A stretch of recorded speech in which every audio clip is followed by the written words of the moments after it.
This is just a very short message for creatives out there who don't have any family support. When I look at people online and off who are doing relatively well in their careers and their creativity, whether it's a new single or a new piece of art or an exhibition or anything like that, I have this really bad habit of comparing myself to them and thinking, well, why am I not this far along too? Why am I not able to do as much as that? And one thing I've noticed with quite a lot of creatives, a lot of them had their parents helping them.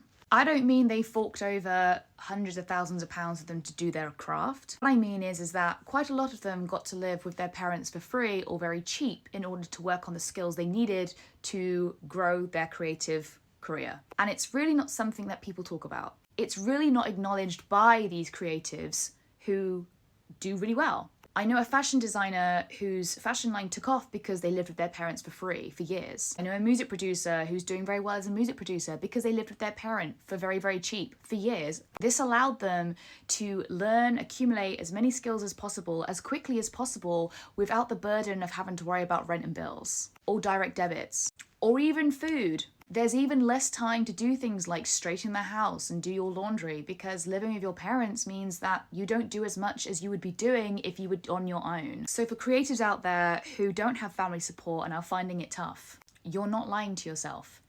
It is tough. It is so difficult to learn the skills necessary to build your career.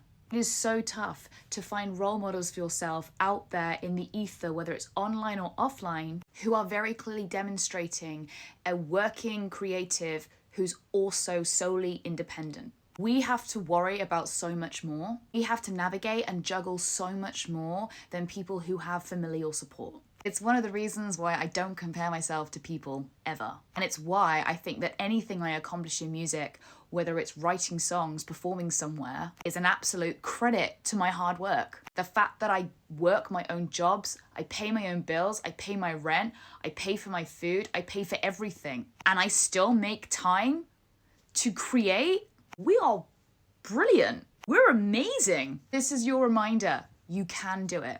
Another reminder to not compare yourself to anybody. And part of that is because I've totally rewritten what I think a successful musician looks like. 99% of people will say it's because they're rich and they can do it every day. I consider it success that my experiences in music haven't deterred me or tainted my ability to perform incredibly well and still write great songs. And I did all that without family. So to my beautiful creatives who have no familial support, I see you, I hear you, you are doing brilliantly, and your art matters, and we want to hear it.